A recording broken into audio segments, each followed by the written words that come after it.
This app is gonna be my first guest in this app, so I'm really excited. First, I'm gonna talk about a little bit about what is this going to be, um, and yeah, to give you some information. I'm nervous. I'm gonna admit it. This is my first time broadcasting in Hubs, and I know this is a big deal for me. But I'm gonna explain. I've been doing inspiring interviews with people from all over the world with different stories and experiences on Instagram Live for a month. But finally, I'm just making this show bigger, and I'm so excited about. So the show is gonna be about knowing and discovering new stories and new experiences from other people with the goal of inspiring and motivating and get to know more about some topics. And the interviews are going to be in Spanish and English, so I need público español. Bienvenidos a todos a mi canal, a mi nuevo show de entrevistas que inspiran. Aquí vais a poder descubrir diferentes historias de diferentes personas con el fin de motivar, ayudar y conocer un poquito más sobre algunos temas sociales o científicos o cualquier tipo de tema. Las entrevistas van a ser en inglés y en español. Y nada, si tenéis alguna duda o tenéis una historia que queráis compartir, simplemente me tenéis que mandar un correo o DM me. Oh my God! Thank you, Mark. I'm so excited. So yeah, I'm gonna start. Okay.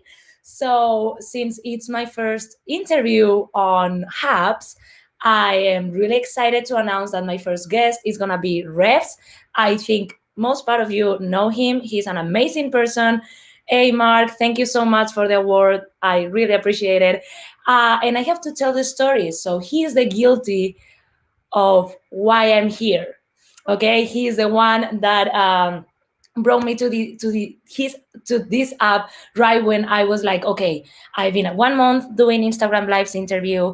I think I wanna expand this and get to more people. And I wasn't able to figure out how to do it. And Reps came to my life and told me, what about Hubs? And what about this platform that you can live stream in different places? And well, he has been helping me and motivating me and telling me, girl, you got this.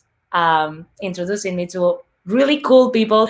So I'm so excited to have him today. And thank you, Revs. I'm going to say it, we've been 2 hours before this interview on a phone call. Revs, thank you. Oh my God, you're the best. So we've been on a phone call trying to figure out how to live stream in different platforms, how to do it, how to start. So Revs, thank you so much. I'm going to introduce you now. Please join. Yay. Hey there. Hi. Hi, Anna. How are you? Well, I'm good. I'm good. You know, I'm on your show. It's fun. I'm your first guest, so I'm honored. Yeah, I'm so excited. I like 2 weeks ago, I wasn't expecting being on this platform. I didn't even know this platform, so I'm really excited again. I don't know, I'm nervous, and I'm just Well, so wait a minute. excited to have you here. Do you have any acting training at all? If I have it before, yeah, like like a breathing exercise or something like. Yeah, the box or something like that. The box exercise. Yeah. Do a little. Just relax yourself. I don't know right now if I can.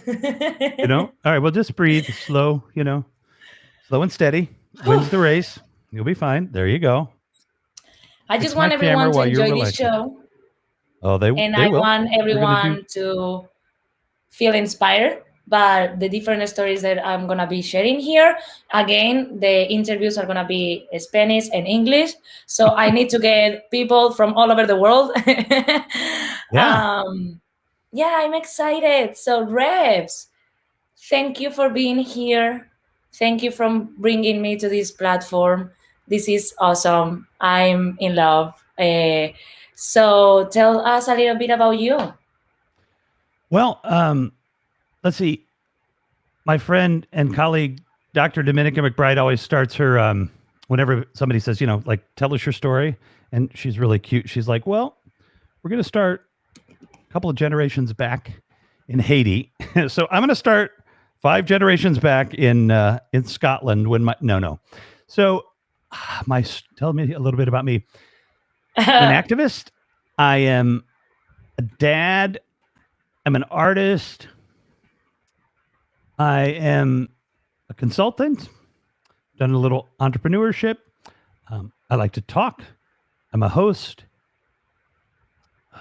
I'm a good friend. Yes, you are. Yeah. Yeah, I'm just a dude, just a guy. Well, just a guy with a really, really inspiring story that I want you to share with me and with the world, because I think can help many, many, many people. So let's start from the beginning. You've been homeless for part of your life, right? Well, for how long? Well, I think the whole homeless journey was about a year, but on the street, homeless that way was about 5 months where I was, staying in shelters and stuff. Thanks, Mark. I appreciate that. Yeah, he is. So yeah, about Wow. 5 months living in shelters on the street. I never had to sleep on the street. There was always a shelter available to me in the Chicago area where I was. I did spend a few nights when I couldn't get in the shelter because they were over capacity. I did spend a few nights in like a friend's basement or something. And I mean, they would have let me stay inside, but you know what I mean? Like once you become homeless, it's hard to be social. You don't want to be a burden on somebody else. So, I'm just like, just let me crash in your bed. I don't used to that. And I did spend at least once, if not twice, having to stay up in the emergency room of a hospital. So you could either if you had a little money, you could jump on the train and go to the airport, or you could just pop into an ER at a hospital and they would make you stay awake because they wouldn't let you sleep. But if you stayed awake, they'd let you stay inside and be warm. So I did that maybe once or twice. Yeah, in Chicago anyway, we could do that. So. Oh, wow, that's awesome. And how long ago was that? Was this? Well, I became homeless on December 26, 2010. Wow. Yes, 2010. Wow, so 11 years ago. Okay, what would you used to do before being homeless, and what brought you to this situation? Wow, you know what? I've been an activist my whole life. And Mark has a good question there, kind of the same question. Was there a specific event that led you becoming homeless? Yeah, I will definitely address that. I have been a professional photographer. I have managed car dealerships. I've run statewide campaigns and offices for the Ohio Public Interest Research Group. I've run campaigns for Greenpeace. I've done a lot. I've done a little bit of everything, and we moved a lot when I was a kid. Every couple of years, so I kind of got a job every couple of years, and that was just kind of in my blood. And actually, the nonprofit that I'm affiliated with now, that I helped to start, I've been there for 8 years, which I think is the longest I've ever been in one place. Though now I'm just a consultant for them and on their board. But yeah, specific event. Well, I'm bipolar. I have ADHD. I have, with bipolar, you definitely have issues around depression. But I didn't know I was depressed, or that I have bipolar, or that I have ADHD until after I was homeless. And there's a story there too. But the specific event, it's kind of a series of events. It's like it's kind of like an epiphany. You think it happens at once, but the fact of the matter is, it's a slow build, right? A slow burn to getting to that place. So there's definitely a day that turned me to the street, but really building up to that, I'd been married for 17 years. I have a lovely, well, no, we were married for 10 and lived together before that for about 6 or maybe 7. And so we'd been together for 17 years, but our marriage was over probably when we got married because we'd been Mm-hmm. together for so long. I mean, I think we're still friends. We're not great friends, but we were really good friends. That we kind of got jumped into a relationship, which apparently I'm pretty good about it. And let me slow down a bit. Because I've been high energy lately, so let me slow down. Take your And time. You can breathe. yeah, Breathe exercise. so I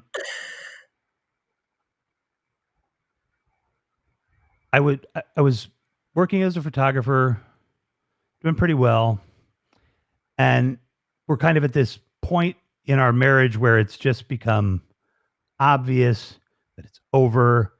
Um, that was a couple of years prior to this, you know what I mean? Like, and so then you got to figure out, have the courage to understand that it's over, have the strength to try to separate. It's hard to separate. You're dependent on each other.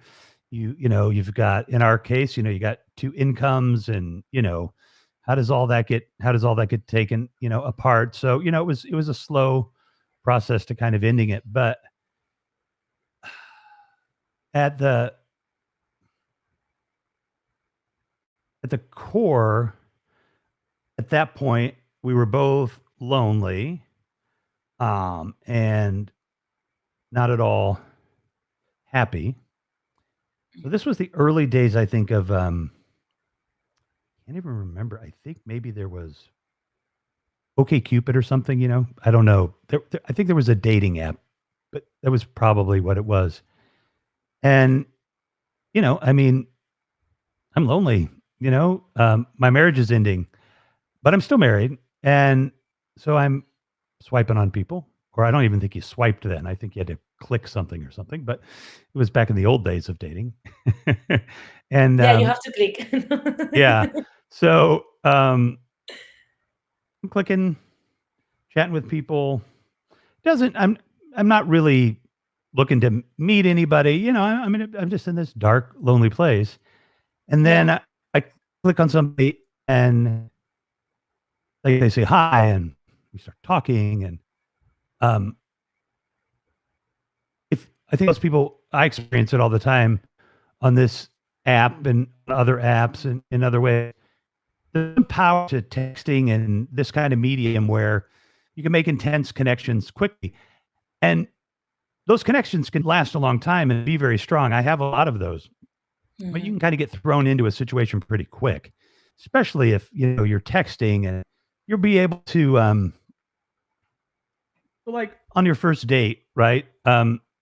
Well, I mean, some people like sleep together on their first date, but I mean, most people don't. I think probably. I don't know. I haven't asked them, but on after an hour or two of texting, you can be saying things that you might never say in real life or whatever. I mean, like, you can get really Yeah. intimate really quickly with somebody. So actually, in this case, it was actually kind of slow, but the connection was building, and it was intense, and it felt nice. And so I don't know, after a month or something, one of us was like, well, maybe we should, have dinner or something. It was probably me.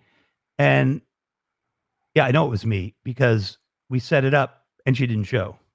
And I'm like, okay, well, that's probably good. Like, you're still married. Mhm. Let's, just, but I'm going to keep chatting with her. Probably better. Yeah. Yeah. So another month go by, and then You I keep chick texting out, with get her? together. Huh? You keep texting after that? Oh, yeah. Oh, yeah. Oh, yeah. Mhm. No, we were hooked in the texting. So, I mean, we'd already developed our codependent relationship. Um, so then another month goes by, and, like, I bail out this time, don't even make plans. And then the third month rolls around, and we've been texting a lot about a lot of interesting things that people can do together. And so Mhm. um, we're like, screw it. Let's get a hotel room, right? We can't make it to dinner, but, let's go to the hotel. So, we connected as grown-ups can connect, and had a lot of fun. And um, she was She was an actor and a dancer and just absolutely incredibly smart and just somebody that I cared a lot about. So we had this picture perfect heaven and hell kind of relationship because she's bipolar. I'm bipolar, but I don't know it. And we created this codependent relationship. And if anybody's been in them or knows what they're like, when it's good, it's amazing. When it's bad, it's hell. It's bad. So Mm. we had this up and down relationship that lasted for about a year.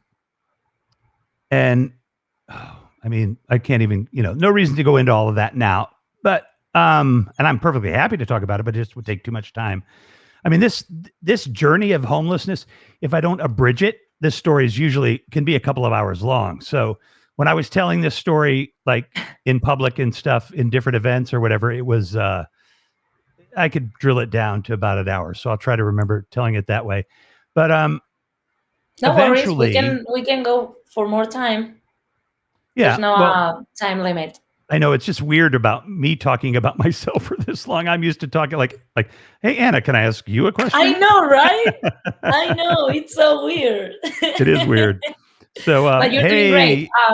Thank you. I want to take the chance to tell you, like, Mhm.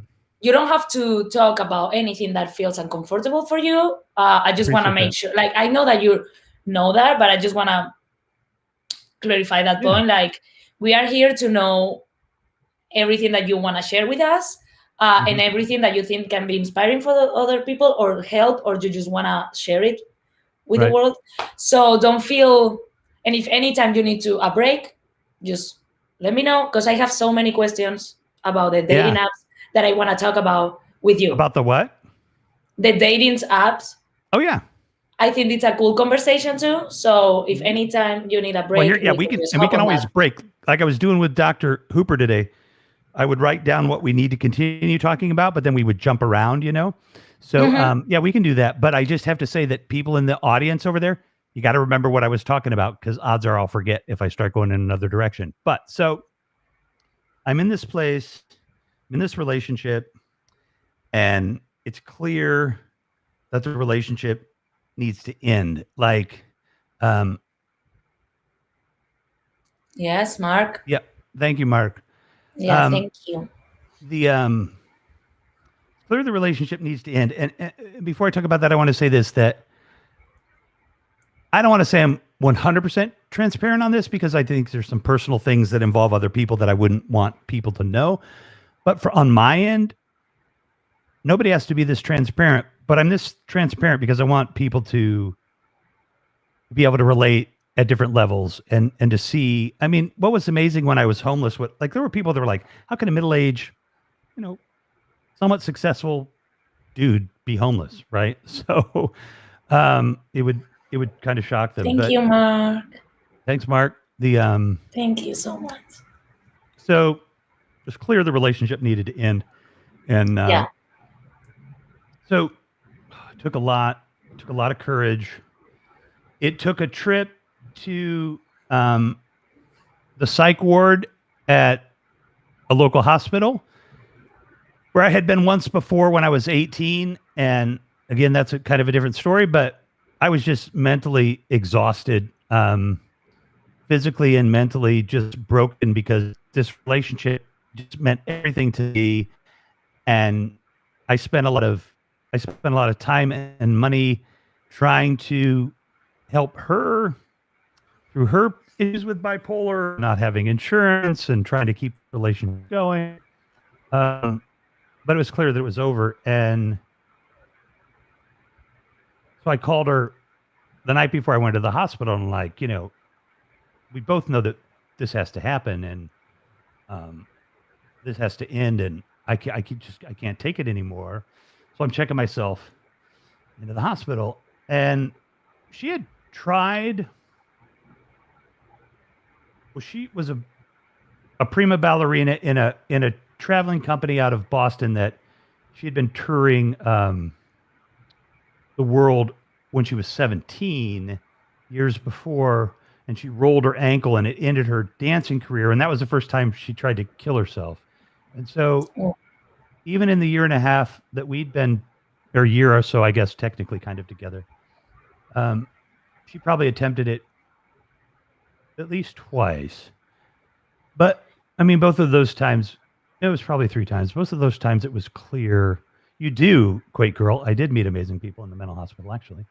I'm still friends with some of them. And the, um, it was, it was always, it was enough of a cry for help slash, you're miserable. And like I said, I don't want to share her details too much, but just out of respect. But so, but by the time the third one had come around, I kind of knew when it was coming. I could kind of sense her mood and how she would ups and act. downs, Yeah, her cycles. Yeah. right. I could kind of sense something was coming, and I would know she would isolate herself. She'd drop away, and then I would try to get a hold of her, and if that didn't work, this is how complicated all this was. On the third one, when I was really worried, I'm like, I know you guys would be like, what? But I called her boyfriend, and I said, um, yeah, this is revolution. I mean, I know you know who I am and everything, but let's not worry about that right now. I can't get a hold of her. And I'm like, would you check? And he didn't say anything, and he hung up the phone and didn't hear anything. And then I got a call back a little while later, maybe a few hours, and she called and said that she had attempted, and it was probably longer than that, But she called and she got a hold of me or whatever. Um, so that that was the level of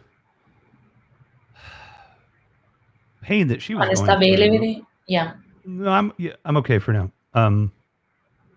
That was the level of pain she was going through, and good God, I've never had a suicidal ideation, but I've always worried about having one. I've always worried about getting to the place where I didn't care anymore about surviving, and then and then I probably wouldn't. Like there would never be a cry for help for me for suicide. If I were going to do it, I would do it. It'd be done. Yeah. I know my personality, so I never want to get there. But I I get out of the hospital. We don't talk, and Valentine's Day rolls around. I mean, I'd been doing good. It was like a couple of months. They didn't text. They didn't call. No email. I was doing good. It was horrible. I was miserable. I was worthless. I couldn't get anything done. I was a wreck, but I Mhm. wasn't talking with her. And I caved on the Friday before Valentine's Day. And honestly, it's could have texted her, but I'm pretty sure I probably called her. And she picked up, and I'm like, "Hey," she's like, "Hey." She's like, and Valentine's Day was the next day. It was a Saturday. And I said,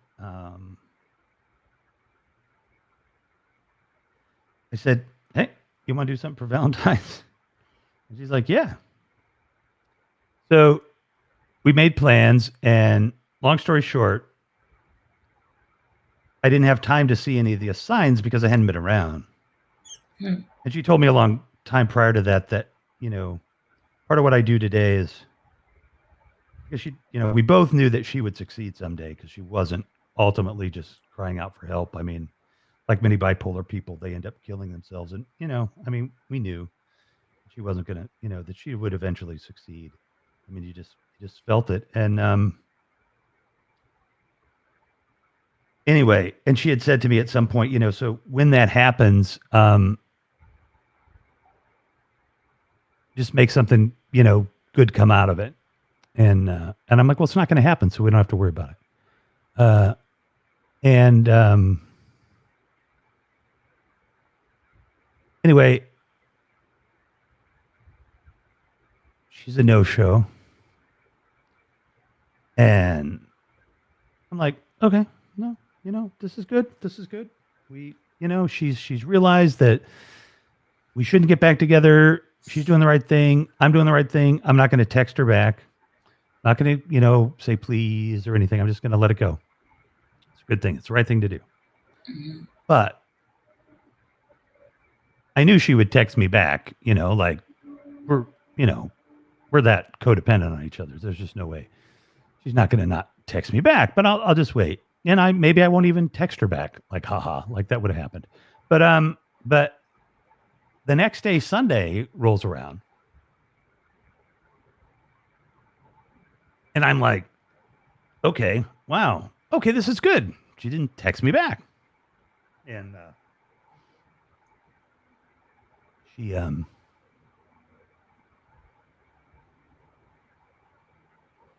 So Sunday goes, and she's not texting me back, and now I'm in that. Sorry, I'm moving away from my microphone here. I'm in that self doubt kind of mood of like, but I mean, I should text her. Like I haven't heard from her, and we had made plans and everything, but I'm like, no, you know what? It's fine. This is good. We're not going to get together. And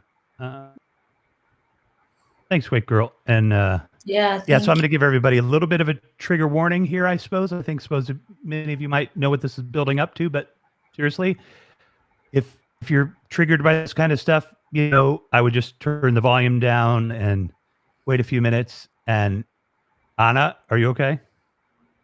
I'm okay. I'm okay. I'm You sure? getting yeah. Okay. I'm feeling really inspired so far, and I just want to hear the story, and I'm okay. I'm fine. Okay. And As then we'll far talk as about you the are dating app. okay. Yeah, I'm fine. And As then far as I've you told are this story okay, before, so because but I I've been haven't there told. too in those situations, so I Yeah, I know how haven't. hard it is. So Right. Well, and I know you opened up the other day, and it was great. We appreciate it. And so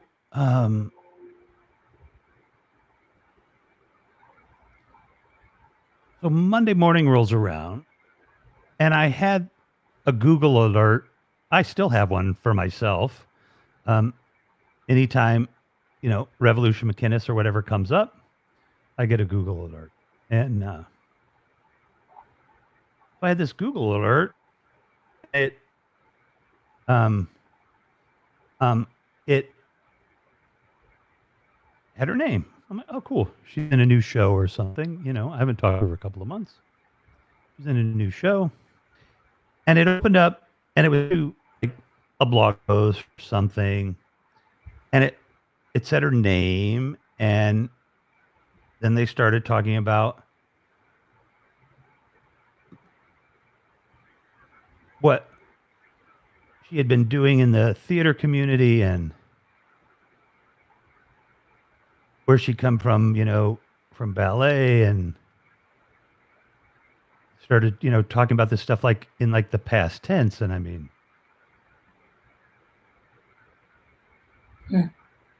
I was still living with my wife at the time. I mean, we were in the process of divorce at that point, but I really didn't have anywhere to go because I'd burned through all the cash I had. And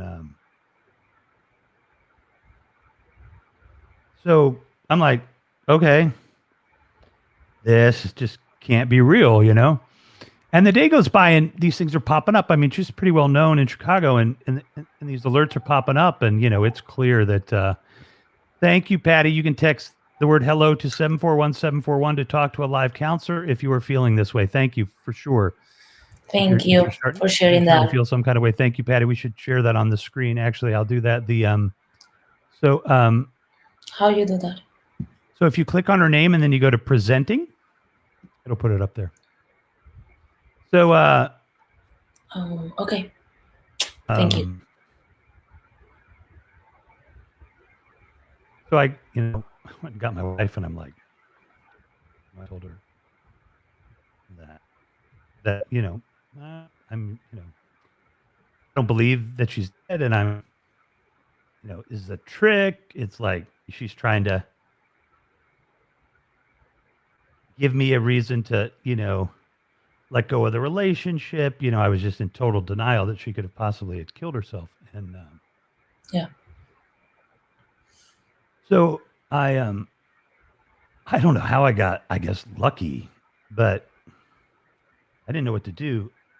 Called some people, and they were like, she is, but there were people that, in my mind would have lied for her if she was trying to pull off this big conspiracy, theory to make me think, And so I'm like, okay. And I called the morgue, and I said, I just need to check something real quick. I just talked to somebody a little bit earlier. And I said her name, is she still there?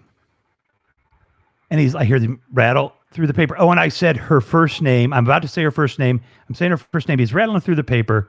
And then he says her last name. And I'm like, oh, okay. Thank you. So, I've confirmed it.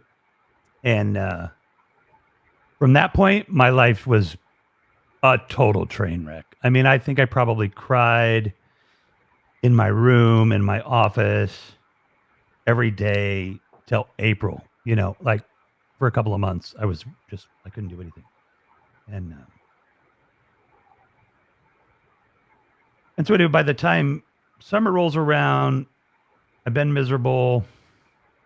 I'd honestly jumped into a couple of more very not productive, relationships that were just about, satisfaction or, getting over what I'm getting over or whatever, and was doing stuff that I shouldn't have been doing. And I the divorce is here. We're going to divorce court. It's over. I can't stay, in who would soon be my ex-wife's house anymore. And I had no money.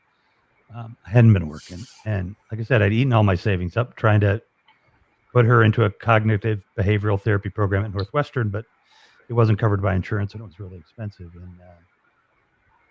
And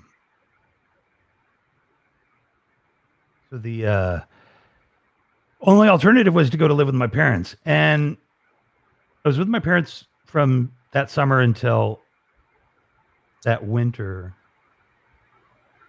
And I didn't do anything. I was on the internet. I couldn't get a job. I didn't have a car. I was 50 miles away from the city where I've lived forever.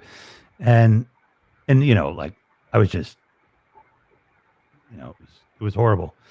And my relationship with my 7-year-old at that time wasn't good. And that wasn't helpful. And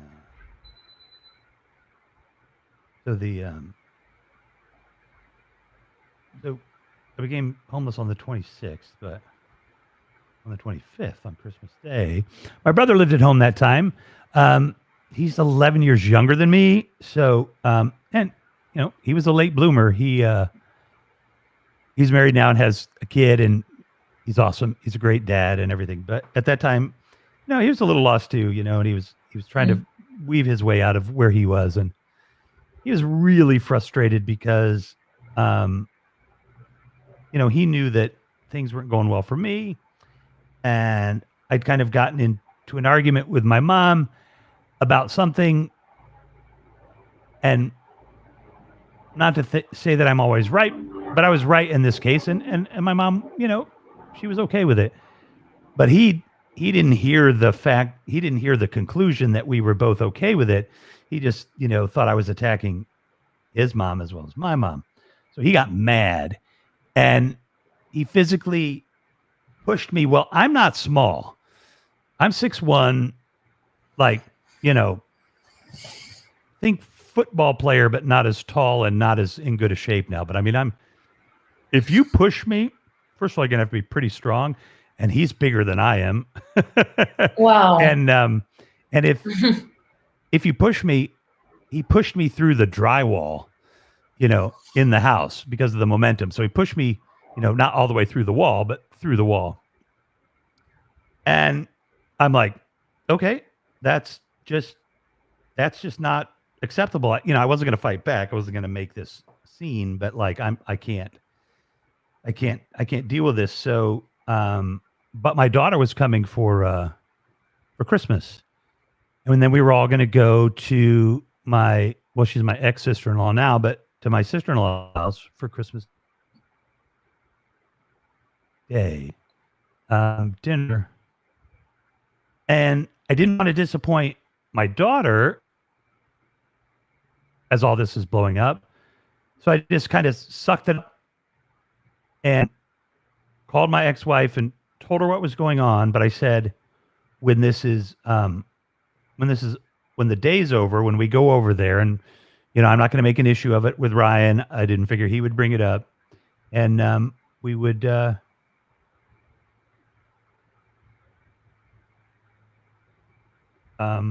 Anyway, so we have a successful Christmas evening, and I'm like, you know what? I can go back home. I'll go back to my parents. I don't want to be a burden. I don't want her to be confused, so I'll go back to my parents.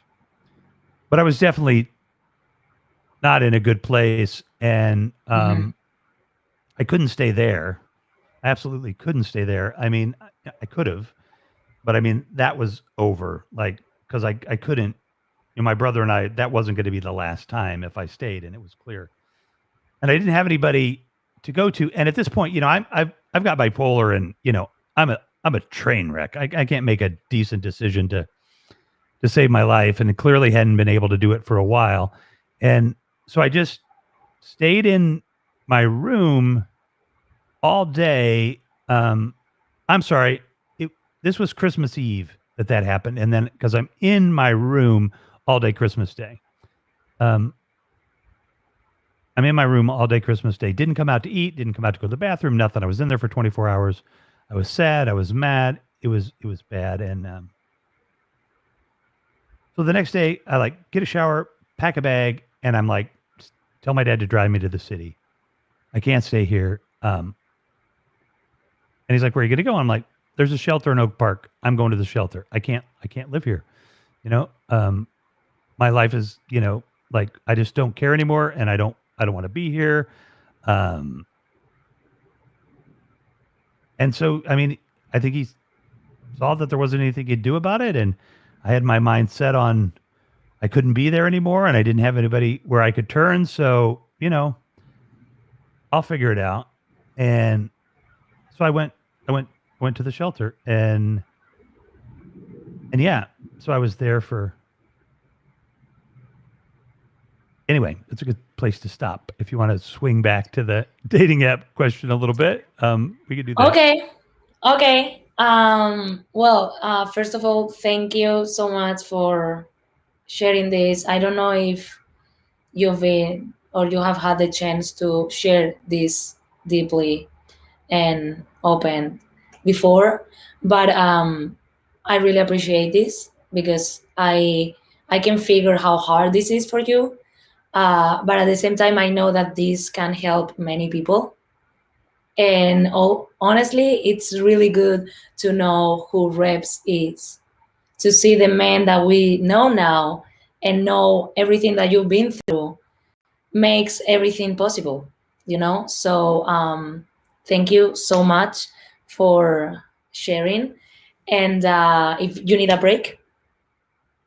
No, I'm good. And you're good? Yeah, and when I would tell this story on stage or whatever, I wouldn't quite go that deep with some of the personal stuff. But I mean, I'm comfortable sharing this. I mean, I just haven't done it for a while, so it's a little hard. Kim says, if you're in need of help, text hello to 741-741 to speak to a counselor, free and confidential. If you don't want to text and you want to call somebody, Mark, you're very welcome. Thank you, everyone that is here following. Thank you so much. If you want to talk to somebody as opposed to texting somebody, thank you, Mark. Thank you. Then you can call the suicide hotline, and you don't have to be suicidal. You can just be depressed. They'll talk to you. Exactly. If you need somebody to talk to, you've got those resources. So, can I ask you a couple questions about what you were saying? So that's what I'm telling you. Like, if you need a break, we change topic. No, I'm good. Just drink a little sip of coffee, and I'm fine. Good. Okay, perfect. I just wanted to know how, when you went to your dad to tell him, drive me to this place, I can't live here anymore. What was going through your mind, knowing that you were coming from a family lifestyle, you had a daughter? How was that? How was facing that moment, like knowing that you had a daughter and you were going to this place? Yeah. Well, at that point, I was at I was at a place that I fear, which is where I really didn't care anymore, or was close to not caring. So I just, you know, I just needed out. I had nowhere to go. Um, so I don't think I was really thinking about it. The reason that I knew about the shelter system is because I'd done a little bit of limited video work or something with them. So I had a connection there, but I mean, I didn't use that connection or anything. But I mean, I knew who they were, and it and I'm still friends to this day with the executive director. And one of these days, we're going to do some work together. And um, just to kind of make this not quite so depressing, I tell people, though I wouldn't wish homelessness on anyone, I would go through it all 1,000 times over and over and over and over again to be where I am today. You know, my being homeless reset my path. Don't reset your path that way. I recommend, but it reset the path. So, you know, here I am getting to talk to you and everything I've done along the way to get me here. Yeah. Yeah. So there you go. Yeah, I think it's really important. Sometimes I always say the same.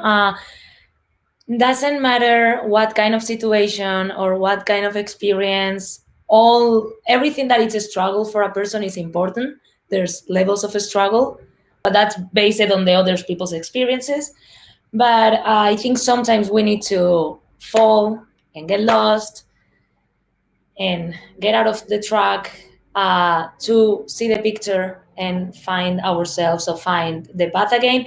I'm not saying that I'm glad that you being homeless was the way that you have to get to that point. But if that's what happened, if that's what you get from that, I'm happy. If that makes sense, Makes total that sense. Yeah, you of course. that you get that from that tough situation. So yeah, Mm-hmm. okay. It makes So you can keep makes total sense. telling. I was going to say that made me think of a couple of things, but let's see. We'll go into a little bit of the very interesting things about being homeless. So, and listen, What there's changed in your various, life? yeah, and there's various levels of homelessness. There's various levels of falling down the rabbit hole, slipping into oblivion, you know, hitting rock bottom. Like I used to say when I was talking about this a lot, take the first rock bottom. When you hit it, take that one. Crawl out of that hole.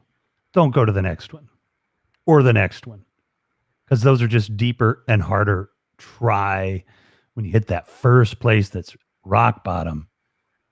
Try to get out of it. Hope the universe helps you, because it just gets harder and harder. And but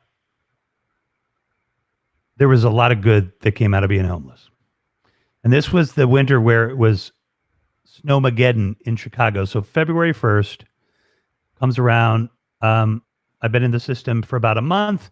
And just like HAPS, you know, after you've been around for a month, you know a lot. You know how the system works. And, you know, these systems in suburban Chicago area are, you go to a different shelter each night. They do them like in a church basement or whatever, because to be honest, the rich white people don't want homeless people in a shelter in their community. So they have you, you know, go a different place every night. But Wow. but it's a great system, and I'm very appreciative of it to this day.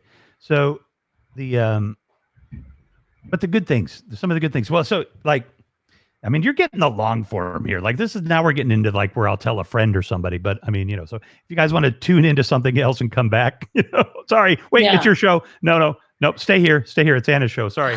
You can always leave my show if you want, but don't leave Anna's. Stay here. Don't leave me. So so one of the just there's just so many interesting things that were opportunities that were made for me. But the one of the things I want to say is that when you become homeless, from my experience and the experience of other homeless people, and I've talked to a lot of homeless people over the years, one of the things that happens is you kind of start to feel invisible. In fact, my friend Mark has a group called Invisible People, but that he does videos on homeless people and stuff like that. But and he's great. My God, he's amazing. So you begin to feel invisible. So I'm like walking in the town that, I had been previously living in, a few months before. And I mean, I knew people and people at the Starbucks knew me and everything, but I didn't feel like I could be seen at all. And I didn't really look that different. My beard hadn't grown long yet. And I think I was probably, I don't know if I was shaving or not. I probably wasn't. But no, I'm sure I wasn't. And eventually my beard got to be like this long, it was like, yeah, hillbilly beard, So there's a picture somewhere on there. I'll post it up on my Twitter if you guys want to see it. But yay, we love that. Yeah, so you don't feel like you're being seen. My good friend from Twitter, who we're still friends to this day, who I became friends at that time, Rhonda will say, she said, it took me about a day and a half. She said it was within the first 15 minutes for her of being in a battered women's shelter. That's when she felt unseen. So, I mean, it's going to be different for everybody, but that's kind of a place that you get to. And so that sucks. I was going to go the cheery route. So, and don't say,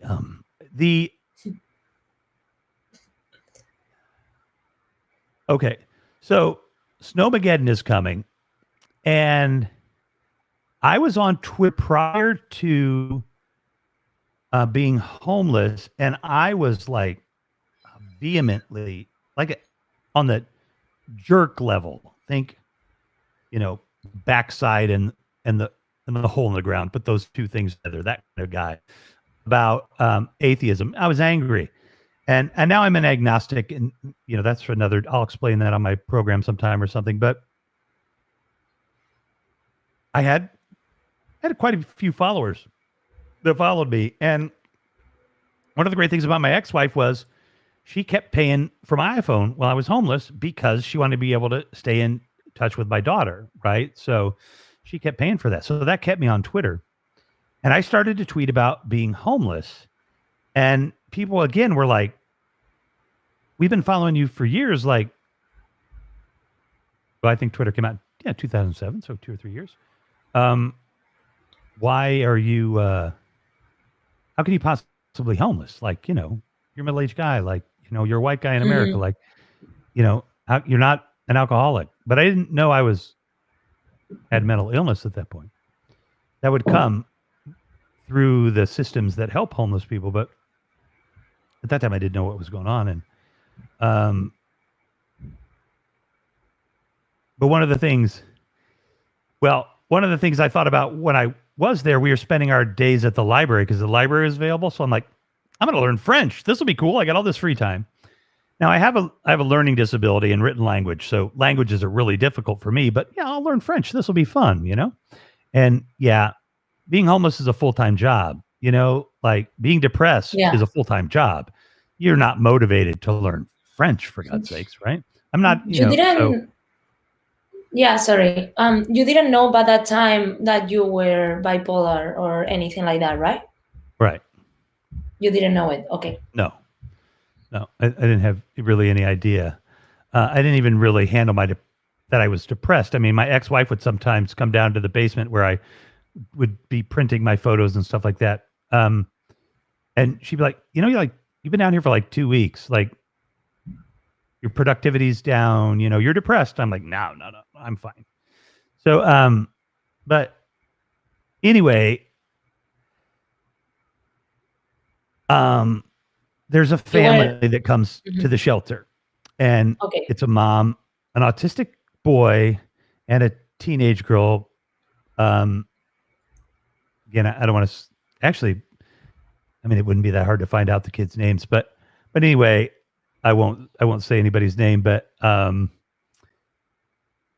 girl was snowstorm was coming, and she had like tennis shoes on or something. And first of all, horrible to see a family in a shelter. But her mom was one pair of boots, and they were going to like the Payless shoe store or something like that. And she could buy her a pair of boots, but all the boots that she could afford were like made of leather. I mean, these are just cheap, Payless store boots. Yeah. And there weren't actually any plastic boots that that Paige at least liked. And so she didn't have any boots. And I'm like, this is not good. This is not good. I'm going to tweet out there that I need boots. So I'm like, and I mentioned her name, but anyway, I'm like, you need a pair of boots. What do you want? Your mom's not getting you what you want. What do you want? We'll find you a pair of boots. She's like, well, I need vegan boots. I'm like, well, what vegan boots? Like how would your boot be vegan? You're a vegan, but how's your boot going to be a vegan? Explain that to me. And she says, well, just no animal products. I'm not going to wear animal products on my feet. I'm like, yeah, but your feet are going to be cold. You need to wear, animal products are fine. They're already dead. You didn't kill it.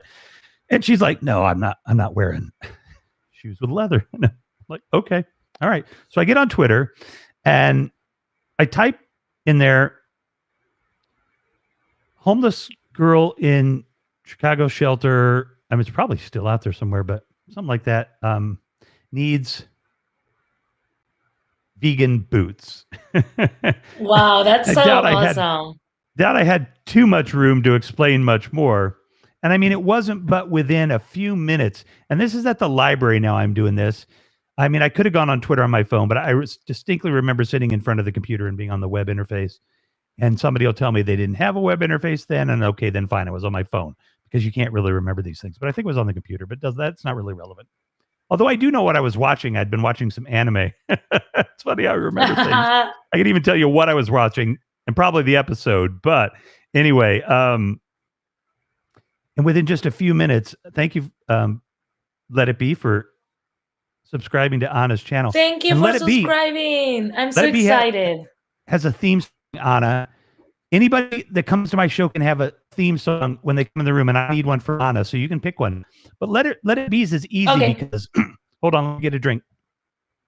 I forgot to do that because I've been doing that this past month. Like every time that someone comes to my show, I've been introducing them with a song. I didn't do it with you. Okay, we'll use a song for the goodbye. Very good. For the closing. Let It Be is easy because you can just go, let it be. So anyway, hey, Let It Be. No, I will play in Spotify. I'm not going to sing. So where was I? Oh, yeah. So Abby Likes on Twitter. She's probably still there. She tweets back, what size? Wow. Like, wow. Cool. And she's in Chicago. So I don't know. I don't know what size she is. So I'm like, find another homeless person or whatever, go find so-and-so and see if you can find out what, And I literally asked somebody to do it because at this point, like, my personality, like people jokingly call me like the mayor of Haps, like I was the mayor of homeless people at that point because people would come to me for their needs. I mean, I'm educated. Like they tried to deny me a food stamp card. I know because I was still kind of well-dressed in a middle-aged white man and the woman just didn't believe me that I needed it. A totally different story there. But because she was air typing on the keyboard when she said she was typing my stuff in. So she clearly wasn't typing my stuff in. But anyway, and I said to her, is that some kind of new magic keyboard where you don't touch the keys? And she humphed and she typed in, but she still didn't type in the right stuff because I had to go back 2 weeks later and like, no, we don't have you in the system. I'm like, oh, really? So anyway, but okay, find the right size. Abby, we're probably DMing at this point, and she's gonna be bringing. She's gonna send her husband to go find some vegan boots, and he comes back. I guess we're communicating back and forth, and he's found a couple of pairs, and he's they're like, well, where should we bring these?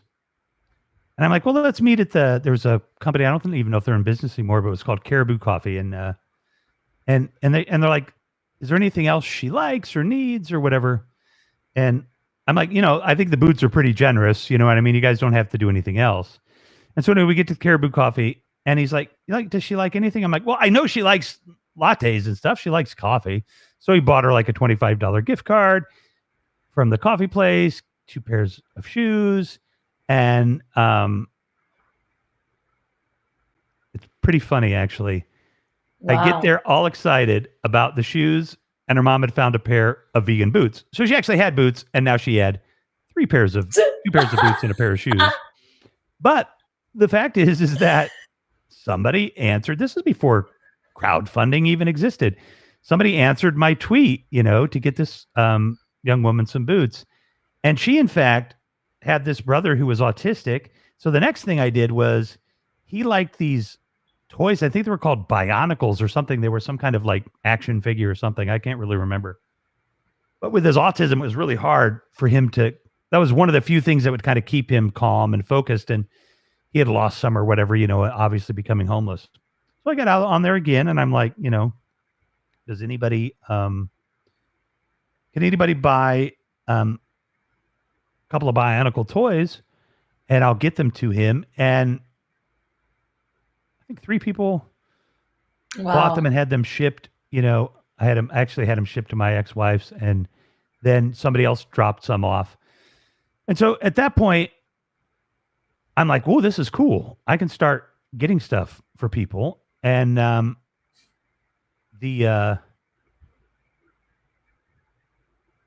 in there somewhere, it was actually before Paige's boots. I had put a tweet out there that said my boots had holes in them, and does anybody know where I could get a pair of boots? Because like Tom's does shoes for people. There's surely somebody can give boots to homeless people. And people said, I'm like, does anybody have any source? And nobody could come up with a free source.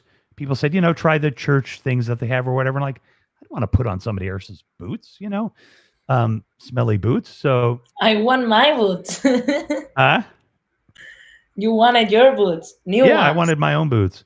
Of course. But nobody could come up with anything. And so in this process, because I think the boots arrived long after Paige's boots, because I have a friend at Pinkelstein in Australia, and she wanted to buy me boots. And I'm like, you can't buy me boots. Like, no. Like, I have a size 14 boot. You're just not going to be able to buy some cheap off-the-rack boot. It's going to be an expensive boot. And no, I'm not going to let somebody just buy me a pair of boots. So I think eventually she just told a bit of a white lie and said that she got some other people to pitch in. But at that time, you couldn't buy boots at the REI from Australia because I know I'm getting into the weeds here, but because of the way credit cards work. So anyway, she gets a check to my ex-wife, and I buy a pair of boots, and I have a pair of boots. And in fact, I had those boots. You want to see how crazy this is? I had those boots for a long time, and when I wanted another pair of boots, I bought another pair just like them. So I kind of considered them my homeless boots. And I had them up until last year, and they were really worn out. The soles were worn out, and I put them out in the trash. And I'm telling you, not a half a day later, there's a homeless person with this big shopping cart and pile of stuff. And you know what I see? My boots. Wow. They found my boots in the trash. So my boots didn't go to the trash. They're living a life, with a homeless person. I don't know. They were having a second chance. But yeah, exactly. Second chance boot sale. So, so all of these things became what would eventually become what I was calling, small things matter. So small things could make a big difference in somebody's life. So one of the next things, go ahead, Anna. No, I just wanted to say that that's so true. So true. And it's just like a small look. I'm going to share this. Because I feel really identified with the boots thing. The other day there was, so once a week with the leftovers that we have in the fridge, if no one is gonna eat those, I just pack them and just drive around, because I'm in Los Angeles, so unfortunately there's plenty of homeless people, and since COVID hit, it's just crazy. So I just go and drive around and give other, like, these people, I give them some food. And the other day I was like, well, I have this bolognese container on my in the fridge that no one else is gonna eat. What if I warm up some pasta and put the bolognese and a piece of bread, like a slice of bread, and a bottle of water? Like, hey, tonight is like more special, instead of just a sandwich. Just the face of that dude when I went to him with a warm plate of pasta. I know that that changed his life, like his day, his week, and everything. He had hope of people that it's able to help them. So I know how that feels, and it's a huge change. Just like this small, detail. It took me Mm-hmm. 2 minutes, 2 minutes of my life to make other people a different their day. Mm-hmm. So that's super cool. I want to say though, how cool it is that you were homeless and everything you were doing is help other people that was in your situation when you had the same tools as they. You know what I mean? You were more worried about helping all these people than just you getting out of that situation, right? So I just think that it's awesome. Oh my god, thank you so much. The So yeah, please keep sharing. I'm in Well, I love with this appreciate that you guys are conversation. all still listening. Uh, yeah. So the next guy we help, his name is Steve, and Steve would have no problem with me talking about him. So Steve was an alcoholic. He lost his wife to cancer, had huge medical debt, which is just ridiculous in this country, that there's such a thing as medical debt. And he'd been, since his wife died, and he'd just been going downhill. And of course, I didn't learn all this until I met him when he became homeless. But he had this job, and he lost this one job that it was like a full time job, but it wasn't the job in his career, but it was the job that was keeping his mortgage paid and Mhm. probably supplying booze for him or whatever. But he was struggling, but he was making it, and he broke his glasses, and he can't see, without his glasses. Like, he had to drive the cars out of the car wash bay and over to the area where you drop them off or whatever, and he couldn't do that. And there was stuff Mm. that he can do. The boss was like, "I can't have you work here. You're dangerous." And his Wow. boss was actually, he was kind of close to him. And so he lost his job, lost his house, he's homeless. So at this point,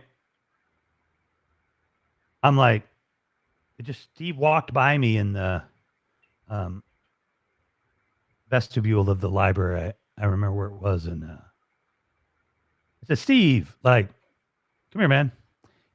Everybody's heard I'm getting stuff for people online." I'm like, "What do you need?" Like, I mean, I can get anything right now, right? I mean, people just send me stuff. So what do you need, dude? And this is magical. And he's like, "Well, I could use a pair of glasses." I'm like, "Oh, okay, cool." And he's like, "Yeah." He's like, "If I could get those glasses back, I could get my job back." And I'm like, Wow. "You need a pair of glasses to get your job back?" And then he tells me the story that I just told you. And so I got on there, and lo and behold, I'm pretty sure it was Abby Likes, but Abby Likes actually gets a bed and furniture for the family, by the way, who got out, and they're fine to this day. Uh, the young girl has graduated college, they were never homeless again. And that wasn't me. That was a lot of people. And then, public services and stuff that help. But a lot of us help them get those services, including the people at the shelter. But so they're doing fine. So anyway, I'm like, okay, well, so I went on there, and I'm like, I need a pair of glasses. I just need like 10 people. Oh, I know. I said, where can I get cheap glasses online? Like, what's the way to get cheap glasses? I didn't know anything about glasses. And somebody said, oh, well, you get like 2 pair at America's Best for, let's say it was $100 or $60, whatever the number was. And I'm like, I need 10 people to give me $10 to get a pair of glasses for a guy. A couple of people sent me $10 and to my PayPal. And then again, I'm pretty sure it was Abby Likes, but it could have been somebody else. And somebody just shot me out like $120 or whatever. And, Wow. and said, get the guy some glasses.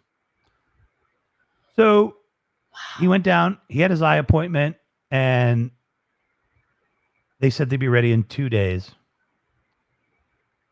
No, they said they'd be ready Friday. And this is Monday or something. But he calls the guy that he worked for and he's like, hey, you still got an opening down there? And he's like, yeah, you can come back. And he's like, well, listen, this guy on the internet bought me a pair of glasses and they're coming on Friday. And the boss was like, what? He's like, no, seriously, I'm going to have glasses. It'll be, I'm really getting glasses. They've been paid for by like a fundraiser on the internet. And the guy's like, what? What are you talking about? And he's like, just let me come Wednesday so I can start getting to work. So he did work on Wednesday, but he's like, has to reinforce with this guy that there's some guy getting stuff for people on the internet. Anyway, Who is got his that? job back. We got his job back. Wow. And the truth of the matter is Steve was an alcoholic. So it wasn't just that job that he needed. And he stumbled more and we stayed with him. And he eventually kind of worked his way back, but it was a long road. So those glasses didn't solve all of his problems, but they got him a job back that he should have never lost because that's really sad. Well, and here's the thing about homelessness. For every $1 you spend to keep somebody from being homeless, you're going to spend an equivalent of $15 to get them not to be homeless. So it's much more effective and efficient to help somebody on the not homeless side than the homeless side. So if he'd have been able, and I mean, I'm not saying this system could be there, but let's say somebody's transmission goes out on their car and they have a good job, but they can't pay for the transmission. And then they lose their job. They can't, afford their apartment or whatever. But if somebody had just fronted them the money for the transmission, they would have kept their job and never been homeless and cost the government money and everything. And I'm not saying there's an easy solution and that we should give everybody who has a transmission going out money to fix it, but the system's really broken. And so I was doing that, and wow, we've been on for over an hour. So so then no worries. The that went really well, and I just made a ton of connections. I got some notoriety, some local press from what I was doing, and I can't remember. I think it was my friend Megan Carberry, who was a TV news analyst and a professor and stuff, and we met and we're friends. I don't know, Megan, would you? I don't think Megan would care. So yeah, here's what this homeless guy still did. While he was homeless, he was still on dating apps. so wow, that's super cool. I swipe. Do I have a homeless relationship story that? Yeah, it's definitely not for today. But anyway, Megan and I swiped on each other. We met at a park. There was no match, but there was a friend match, like a strong friend match. And so anyway, did she know you were homeless? At that time, no. So, okay. But she would eventually. But where was I going with Megan? I'm actually surprised that I haven't forgot where I was. But what happens is I start to think about stuff in the past, and that it throws me off. But so we're trying to get to a little bit of a wrap up here. So I eventually met Dr. Dominica McBride, where we've been together for 8 years. I was there at the beginning, but I'm not a founder. I helped her start it, but I'm not a founder. It's her baby. we've created literally new fields in a specific field of work called evaluation within a framework of culturally responsive evaluation. And we've created something called a culturally responsive practice.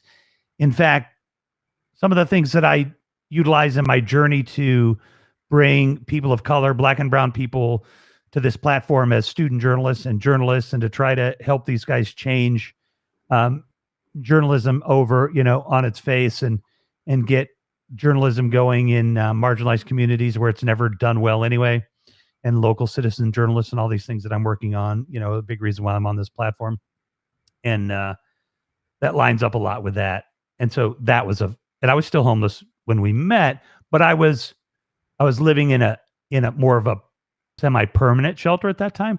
But if you're couch surfing right now and you have nowhere to go and you have no lease signed and you have no job, you're homeless. You just happen to be staying at maybe somebody that you know.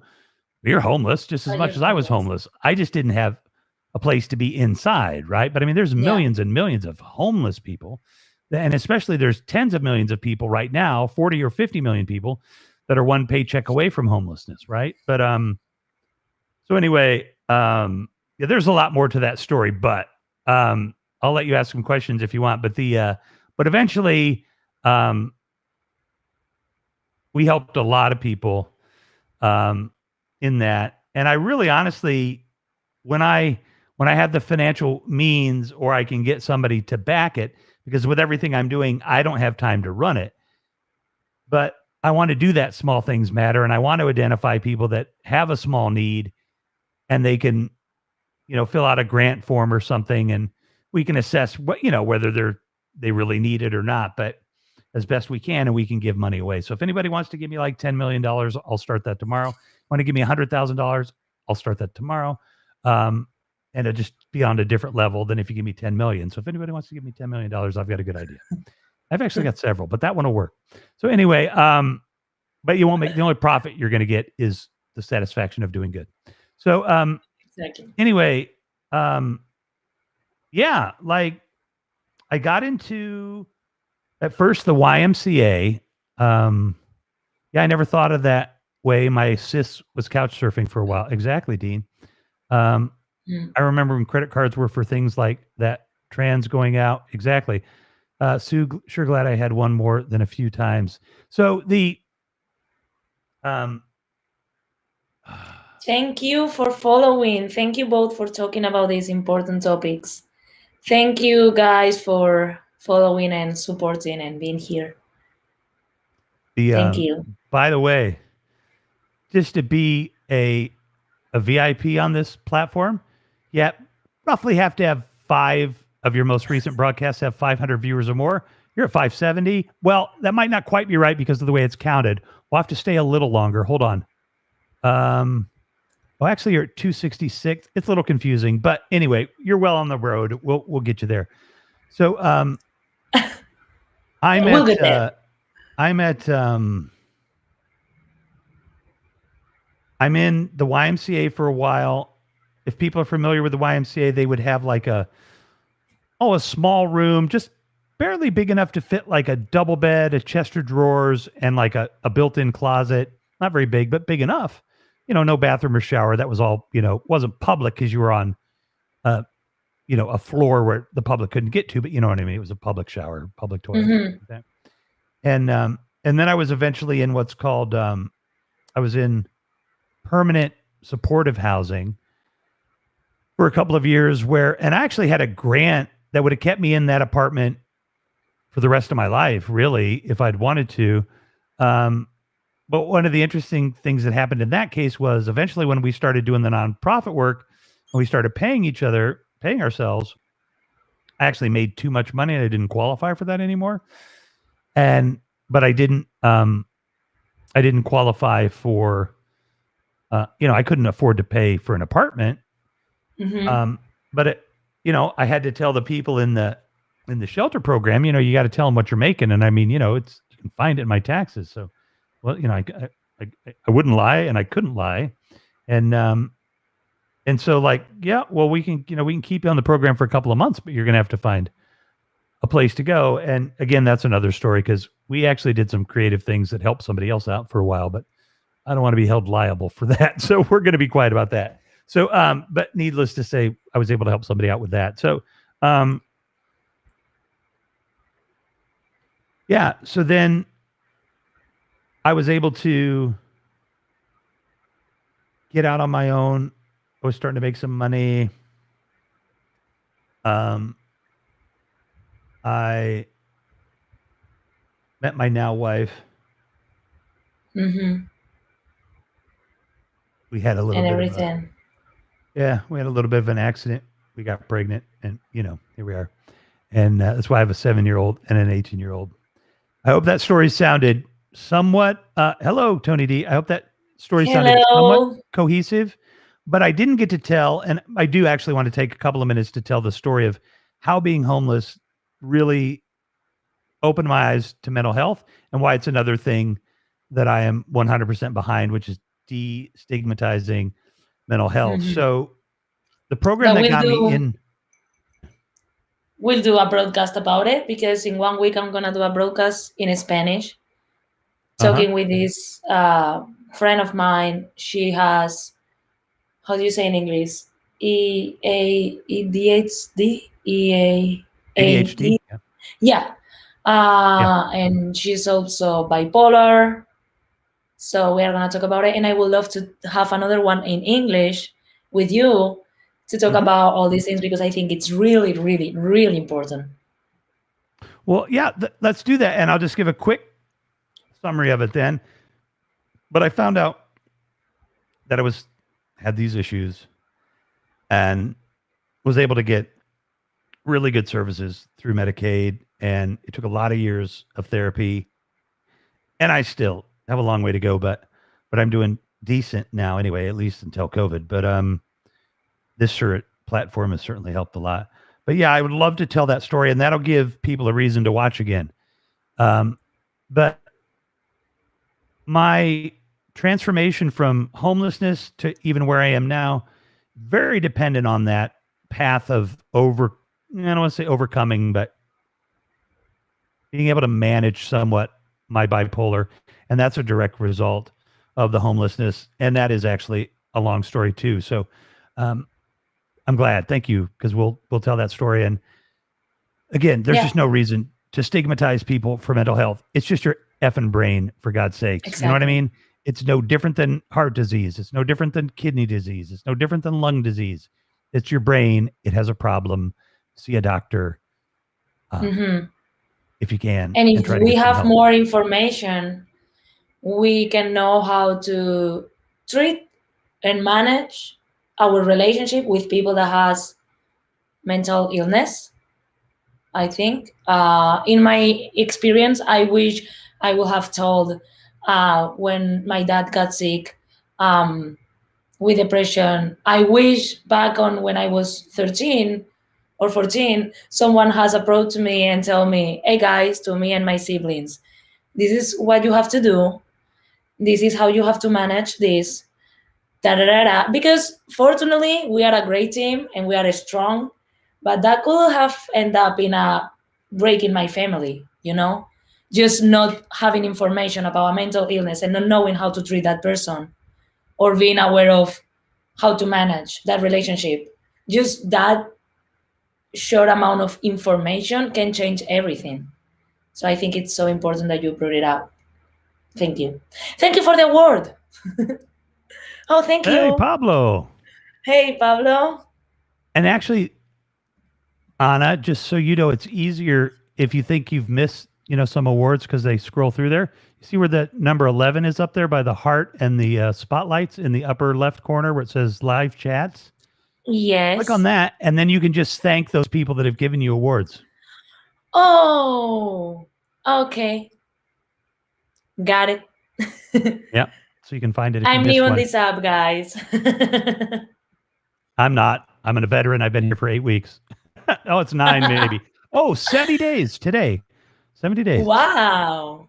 70 days in a row. 70-day anniversary for you. Thank you. Yeah. So that's kind of it in a nutshell. I I guess someday. Oh my! I mean, there's the whole story of Starbucks and homelessness. If you Google me, there's a great story there. If you Google Revolution McInnes, Twitter 140, and maybe New York or something, should come up with my speech at the Twitter 140 thing at the 95th Street YMCA back in 2011, I think, summer 2011.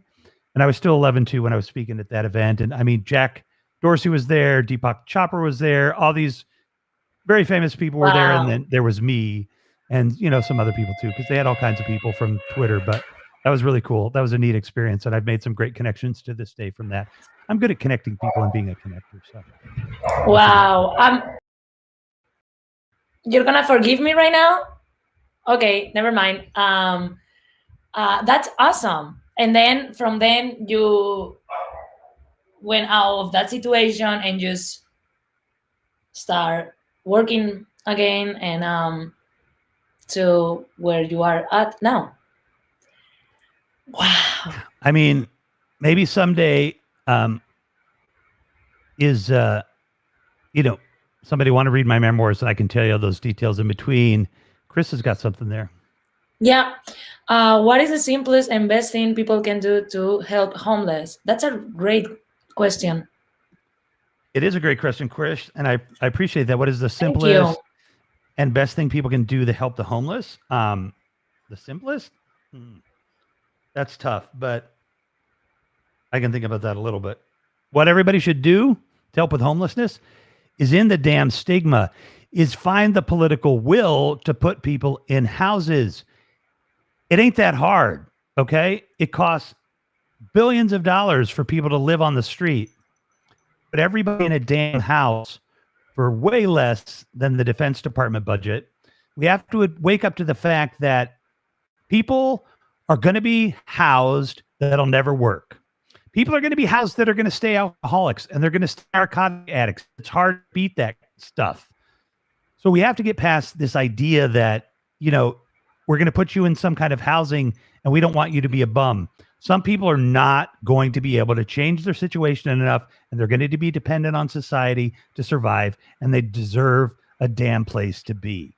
So what we want to do is change the will of the people to say homelessness is BS, and we need to get people housed first. Then we fix the problem. There are too many systems out there where it's like, well, if you get clean, we'll give you a place. If you can pee in this cup, we'll let you stay in your place. Well, they can't, because you can't equate treatment and safe housing together. That's just total crap.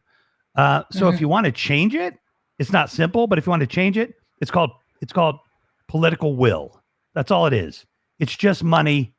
You throw it at it, you solve the problem. Within 3 months, you give me enough money, I could put 90% of homeless people in a home. The other 10% would be tough because they're going to have other issues. But yeah, you give me enough money, I'll get 90% of everybody in a home. But we need the will and the goddamn, excuse me for swearing on your platform, empathy for people. So now, me as a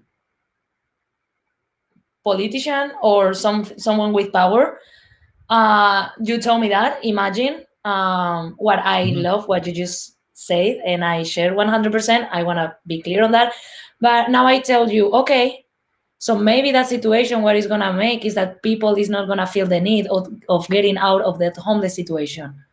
What you tell me? What you answer to that? Say it again. So many people, when you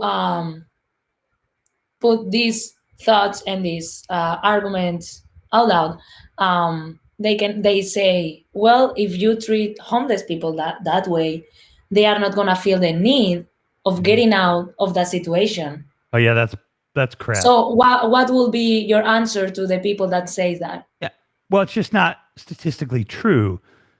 The majority of people that are homeless have a job. They just need a place to live, so they're on a couch somewhere. On the street, people homeless it's a big number. It's not that big a number. 500,000 people, maybe. I don't know. LA, maybe 70,000. I don't know. But I mean, even if it's 1 million people, I can do the math. We can house them. And most of those people will get jobs. Some of them have mental health issues. They won't be able to get a job. Some of them have, addiction problems. They won't be able to get a job. And it's just not true. People want to work. People want to contribute. If they didn't, nobody would. It's part of being human. It's part of being about a community. This issue is extremely simple. When Chris was asking for the simplest and best thing you could do, it's extremely simple. You put people in houses. Then you go back and knock on their door, and it's like, how can I help you get a job? You need an education? Great. You need to get off the smack, the heroin? Great. But you're not going to lose your house. And you got electricity and you got meals. Everybody has a right to that across the planet. And in what used to be the best country in the world, it should be a no-brainer. So, yeah. So then there's a problem with housing, with rent. Mm-hmm. Huge problem that should change. Well, the problem is from that perspective, I mean, the problem is it's just the will to put people into houses and understand that some of them are never going to be able to pay the rent. And so you got to find another way to do it. And that, most people will be able to get a job and have a good life. And maybe they'll even be able to get a bigger place. I'm not asking to give folks, the Taj Mahal here, a room. If you got kids, 3 bedrooms, basic, stuff, nothing fancy. I'm not asking, for mansions for people, just a damn roof over their head. So, you now have the chance to tell people how they can help homeless, any kind of homeless situation or level. Which ways we can help the best? Well, aside from what I just ranted on, it's pretty funny. Basics like you're doing, helping out a group of people or some people with some food is nice. I want to say too that most panhandlers, so people that beg for money in America, are not homeless. And I've only met in my homeless experience a couple of panhandlers that were a couple of homeless people that were hardcore panhandlers. Some people are asking for, change, but panhandlers are not usually homeless, and homeless people usually don't panhandle. So, giving a homeless addict, I got a guy here. I've been trying forever to get him into housing, and he's just got a lot of issues, and he's pretty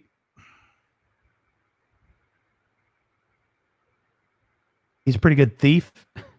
So he survives okay. And so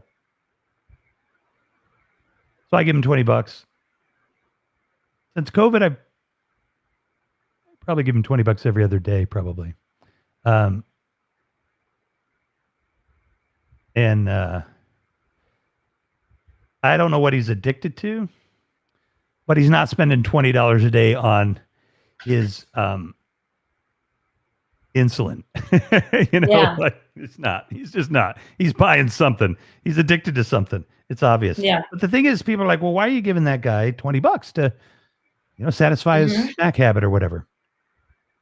Because he knows that I don't do it every time because he knows me well. But in that moment when between the high and the actual low where he's looking for money again, think about trying to find some help. And I'm happy to help you if you do. Because to deny somebody their addiction, it just doesn't make any sense, because they're going to steal, they're going to rob, they might hurt somebody, they're going to do whatever they need to do to fulfill that need that they have. And so my philosophy is, if you're an alcoholic and you come up to me and you're on the street and you're like, dude, I need a few bucks to get a sandwich. Okay, let's go get you a sandwich. Oh, well, wait, no. I mean, no, I would like to have cash. Oh, so you're not really hungry. I get that. That's cool. Yeah. What do you need? I mean, I just need, no. I'm like, what do you need the money for? And like, they're ready to just tell me to move along. And I'm like, no, just seriously, I was homeless. Just tell me what you need the money for. And it's like, I need a drink. And I'm like, okay, let's go buy you some. But what do you drink? Let's go buy it for you. And so we can talk, right? And we can talk about their situation, and I can hopefully, say some things that will maybe help them find a path to recovery with this brief little meeting with somebody. Find some booze, right? I'm like, oh my God, that's horrible. Look, person's addicted to alcohol. Do you want them around smashing the windows of the liquor store that night because they want a bottle? Or, do you want them, to have a few, maybe a day of not having to hustle for booze, and then maybe being able to go down to the department of such and such and start to get some help? It's just, it's so counterintuitive, I think, to do that. But to me, it's what makes sense. And I learned that lesson long before I was homeless, actually. But yeah. That's a really interesting point. I've been with the homeless situation and working on different projects for a few months now. Well, I have had them on my mind for quite a long time, and I'm now finally being able to put them in practice. And I never consider that point of, because for example, in my case, I don't like to give them money. I rather give them something that I know that it's going to be useful for them. I know that money is useful, but I don't know what are they going to use that money for, and I don't want to contribute to any kind of drug dealing or anything like that. But at the same time, makes sense. What are you saying? Wow, that's right. Wow, thank you for sharing that. Well, yeah, I'm gonna refresh my screen because I'm blurry. I don't know if I blurred everybody else, so I'm gonna come right back. Okay. You're good now. I'm back. Okay, it's good. You're back. Yeah. So, and I'm not telling everybody that that they need to do that, but I just want you to think about it, right? I mean, if you're an addict, your whole life, especially with heroin or something like that, your whole day is spent chasing the heroin. So you're not going to get into any kind of program. You're not going to look for supportive services. You're just looking for your next fix. So if I can give somebody the opportunity, like I do with this gentleman, when I see him earlier in the day, he's not going to run and get his stuff. He's got a bit of a routine, but maybe he'll take my advice one day and he's like, Revolution. And I can't promise I can get him in any place, but I mean, I can get him to people that can, and at least give him a chance. And I ask him, not every time, because we see each other every day. I know where he hangs out, and I try to get to know all the homeless people in the neighborhood. I can't give everybody $20. I can't afford to give Hector $20 every day, but since COVID, it's just been horrible because his panhandling has been, atrocious since COVID. And the woman that sells the local street vendor newspaper, her situation has been, her business is down 90%.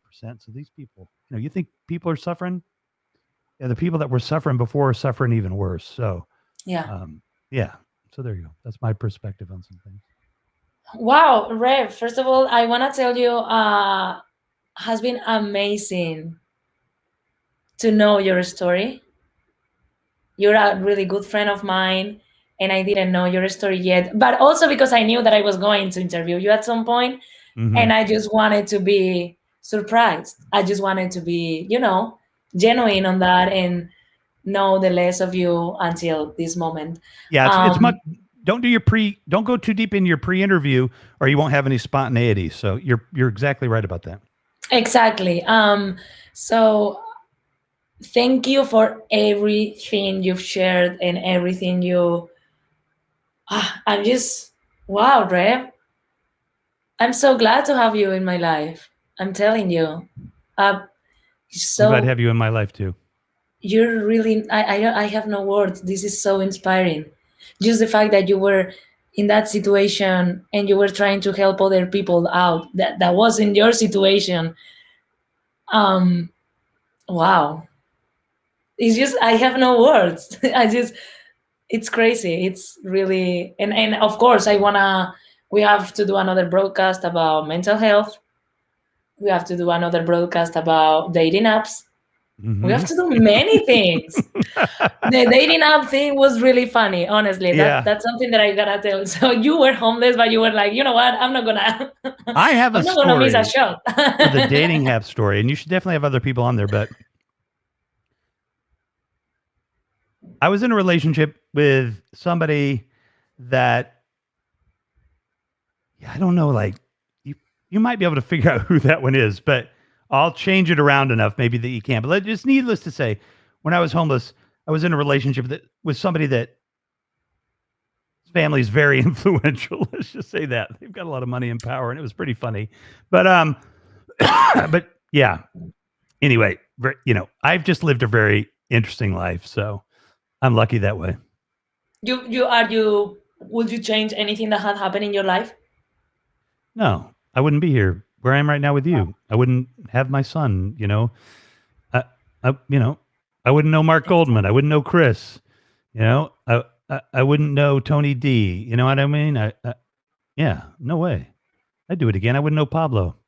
Yeah, I wouldn't know Peter. Yeah. I wouldn't know any of you wonderful people. Now, I do it again and again and again to get here. Just nobody else do it. Yeah, but Chris, the simplest thing you can do is try to satisfy people's simplest needs to give them the opportunity to take care of their larger needs. Because the fact of the matter is, if you're homeless, you're not going to get unhomeless unless we give everybody a house or somebody gets to the place mentally where they can begin to help themselves. One of the things that I lacked when I was homeless was self love. Well, one of the things I thought I lacked was self love. But one of the things I learned on that journey was that, in fact, I did love myself. What I didn't do or couldn't see was that I did. You can't not love yourself. I don't think you survive. I think that's when you don't survive. But I think a lot of us don't recognize the love that we have for ourselves. So once I began to try to recognize the love that I had for myself, that's kind of what helped me begin my journey back. And that'd be different for everybody. But yeah, don't think that you don't love yourself. You do. Just find a path to seeing it. So. Wow. That's so true. I love what you just shared. I love to end up the broadcast with that. But I first want to ask you, there's anything else that you want to say? If anyone has questions, please feel free.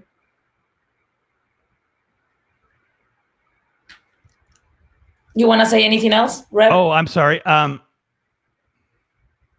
No, I mean, I'm just looking forward to the coming back on the show. And I did want to say, if you're watching this in the audience, you're watching this on the replay, that Anna, for as long as I can keep her around, because she's going to be a star someday. I think she already is a star, to be honest with you. That she's going to be kind of an occasional co-host for me. When there's an interesting topic, especially if I need a woman, like when I did the interview with Manjeet Gill, and thank goodness Bobby Bicker showed up because we needed 2 women for that interview about period health and that kind of stuff. Thank you, Mark. Thank you for giving us the platform. Thank you, Mark. Well, thank you, everyone that has been following. And what was I saying? That I'm gonna be your co-host sometimes. Oh, yeah. Sorry. Yeah, and then Anna's gonna get good at this so fast that, like, when I decide I want an evening, to myself or with the family, or I want to go swim at the beach in the summer in Chicago in the evening when it's so beautiful, then Anna can just hopefully be available and just host for me some night. So, and I would love to. Oh my God. Yeah, of course. That's the plan. So, wow. And then whatever you need, obviously, to help you on your show, I'm here for you. So.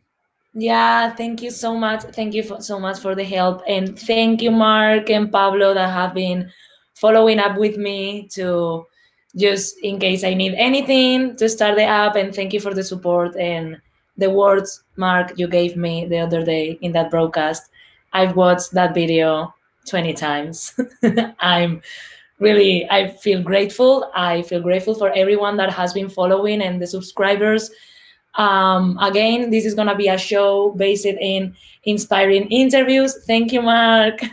So if you have a story that you feel that can motivate, can help other people, or you just want to share it, please DM me on Instagram, on Facebook. I will love to share your story and be part of that. And yeah, again, this is going to be English in Spanish.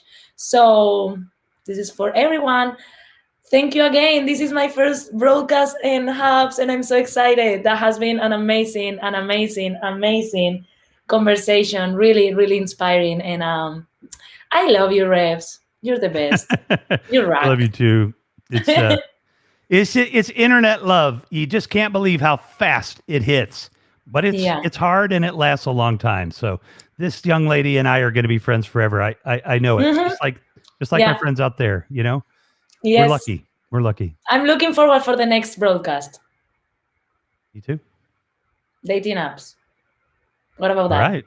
I'll be there. I think many people will have stories to share. Mhm. All right.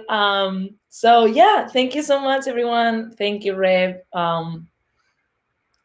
I Thank just you. have to end the broadcast. Well, how about I jump out and you do a little closing and tell folks, what's coming up next, Okay. and then we'll stay here after, do a little debrief, and we'll exit out too. I love that. Thank you. Okay, guys. So again, thank you so much for being here and watching and following. I hope this helped any of you, and I hope that thank you, everyone. I'm so excited. And yeah, so this show is gonna be about inspiring interviews. So again, if you have a story that you want to share, please, I will contact me. I will love to have your story, Spanish and English. And tomorrow I'm gonna have one of my closest friends. She's from Spain, so the interview is gonna be in Spanish. And she's dancer and she's therapist for dancers, like PT therapist for dancers. So we are gonna talk about how important is to take care of your body, and how important is to listen to your body, and a few tricks and tips to get the best of you in terms of dance, and the best I don't know, work. I don't know. I have no words. I'm so excited. Anyway, I hope you like it. If you know Spanish, or if you want to learn Spanish, join me tomorrow. It's going to be awesome. Thank you so much. And thank you, Anna. What a great start. I'm so looking forward to your future broadcast. Thank you, Mark. Oh my God. Thank you so, so much. And thank you for the awards and for the support. So, guys, see you soon. Thank you. Yay. Again, thank you. Follow me on Instagram, Facebook, so you won't miss anything. And subscribe to my channel so you won't miss any of the interesting and great interviews that I have coming up. Bye, everyone. Have a great week. I love you all. Mwah.